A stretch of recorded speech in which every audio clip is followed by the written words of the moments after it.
Hey there, everybody. It's Charlie Schaefer, church planting pastor of Capernaum Baptist Church, and I wanted to walk you through the only four ways that you can get people into your church, and especially if you want to keep them. So, this is what we call the core four, and I actually got this framework from a man named Alex Hermosi, and he's the owner of Acquisition.com, which right now is doing $200 million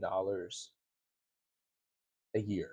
Like their businesses make $200 million a year. That's a lot of money. And he built those businesses, or he helps those businesses get to that size by doing the core four, which means that they just find more people to buy their stuff. And he wrote a book called $100 Million Leads, which is where I actually learned about the core four. Super great book for business, but if we're not trying to make money, how do we use these in a church setting? Well, that's what I want to walk you through. And I want to give you kind of the general ideas, and then I want you to figure out how to use them. And in the future, I'm going to do some videos about how to do them specifically. But I just wanted to give you the general framework so that you can get some ideas for how to use them in your church. Now, I actually already recorded a 40-minute version of this video, and I don't want to do that again because it was so tactical, it was so in depth, and I went through everything piece by piece. And I don't want to do that again because that's not what's going to help you today. It's going to help you down the road once you've thought through it and adopted this mindset and kind of seen the value or some things that might not work for your church. I just want to show you what you can do. You figure out what would work for you. I'm going to talk about what I'm planning to do because I think that it will work for me in the order that I'll propose in a minute. And then after all of that, now at least you know. And then if it works for you, then down the road we'll have some ideas and I'll give you some things that maybe you can use tactically, some actual scripts or some how-tos that you can use in your church. Now, let's start off with defining the core four. So what is that? On the top, you can see in your screen, you got warm and cold, and then you got one-to-one or one-to-many. Now, on the top, warm and cold deals with, do people know you? If yes, then they're warm. If no, then they're cold. Uh, One-to-one means I'm talking one to one. So this is one person talking to another person or to another group of people right there. One-to-many means I am one person using one conversation to blast out to a million different people who may or may not see it. And if they're warm, then like this, they're seeing free content. So like right now, I'm recording one video and hopefully many people will see this. I don't know. But this content is free, but it is going to many people at once because I only post this one time and it's there. If I'm reaching out to people who don't know who I am, then I'd be running paid ads. So these are Facebook ads, Instagram, YouTube, whatever, TikTok ads. I don't know, but those are ads. So that's the definitions that I have down here. Warm reach out is talking to people who do know you. I'll say that again. Warm reach out is talking to people who know you. Cold reach out is talking to people who don't. And these again would be more one-on-one settings or one person to one family or something like that. Posting free content is social media, so Facebook or YouTube, any of those, designed to help them grow, the people who know you, the people who are following you. And it's also to help you grow an audience. Now, keep in mind, I said that this is a warm, one to many is free content when it's warm. Now, if we're doing warm reach outs, then we're talking to people who know you. You might not know all of them, but they know you.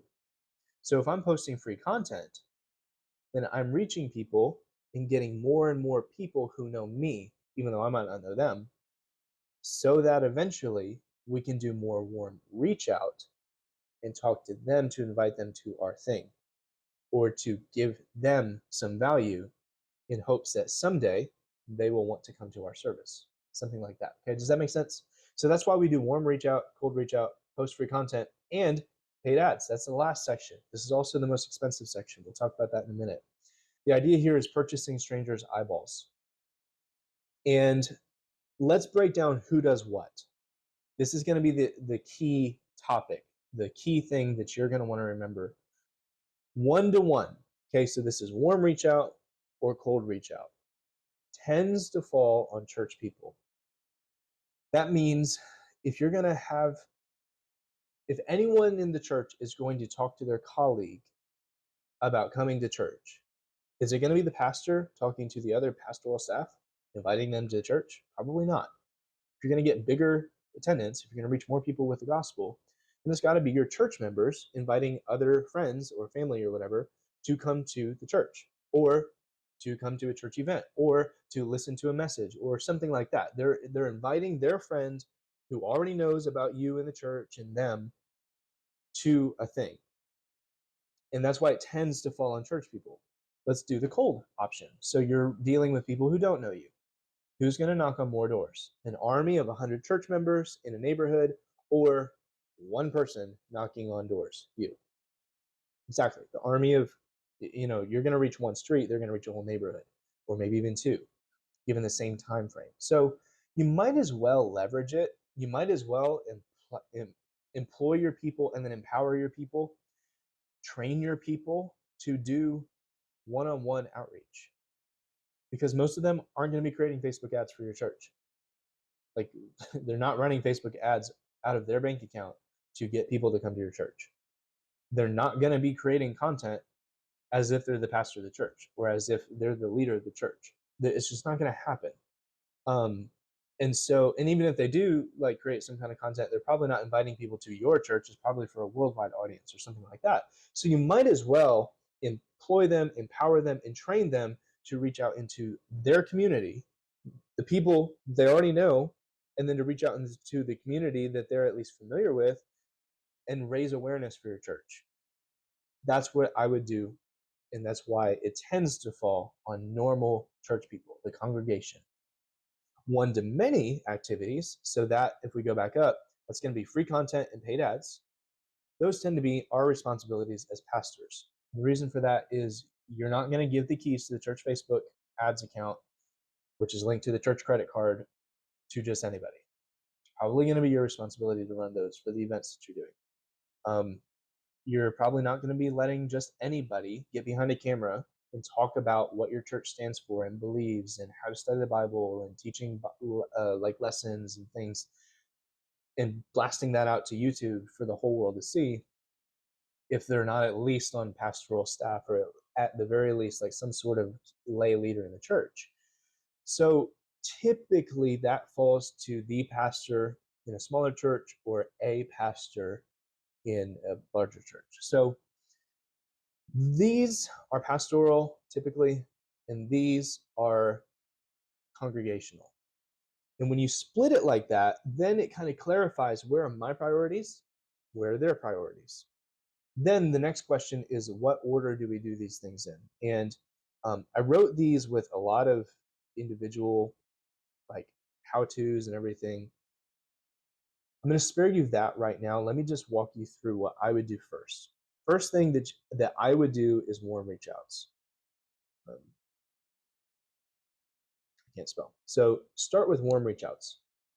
Employ your people, empower your people, train your people. Be creative and see if there's any way that you can make the process easier for them to share. Incentivize them. Give them something as a reward. If they bring somebody, then that somebody gets a Bible, your church member gets a t-shirt. Easy stuff, not expensive, probably stuff that you already have the stuff to do, but just do it. So train your people to do warm reach outs. And then what I would do is start posting content, because that's going to make it much easier for your church to reach people. Here's why. When your church member invites their colleague at the plant to come to your family conference, that colleague is going to go home, tell his wife about it. I signed us up for this thing. If we want to go, we can. If we don't, then we don't have to, whatever. And that wife is going to go to your Facebook page. And if all you're doing on that Facebook page is your live streams and come to our event, come to our event, come to our event. Oh, and by the way, this one costs you $20. Come to this other event. Here's our live stream event. Come to us. We are never giving them anything, and there is no reciprocity there. So they feel like our church is built on the backs of everyone in the community, because they're always giving us stuff, when instead the church should be, in most people's minds, and hopefully in ours, an entity that gives. Because when you give and give and give and give and give, at some point you shall receive. So why would we not claim that? And why would we not live by that rule? Um, I know that that context of that verse is maybe not marketing, but I'm I'm thinking that it works because I've only ever seen it work. When I give people things, they want to do things in reciprocity from me. And if our churches do the same thing, if we just give to our community with our content, then when they're invited to something, they have an even bigger reason to say yes. After that, I would focus on cold reach outs, and that's just so that we're door knocking, we're reaching people who might not know about us. And I'm going to go ahead and tell you right now, that's not going to get you a lot of people through the door unless you're incredibly good at it and you actually have a marketing team for your church. You're probably not going to get people coming in droves because you knocked on doors. But you are starting the branding process. People who don't know you will at least know that you exist. And that's never a bad thing. So, next up, our fourth one would be paid ads. And the reason for this is number one, it's most expensive. Number two, if you can get people for free, why would you not start there? It just makes sense. It might take a little bit more work. It might be more confrontational, but if you train people well, then they don't mind doing it because it becomes comfortable after time. So paid ads, you can find like a million YouTube videos. You can go on Canva and create a nonprofit account for free, I think, and they will give you premium like access, I think for free if they're still running that.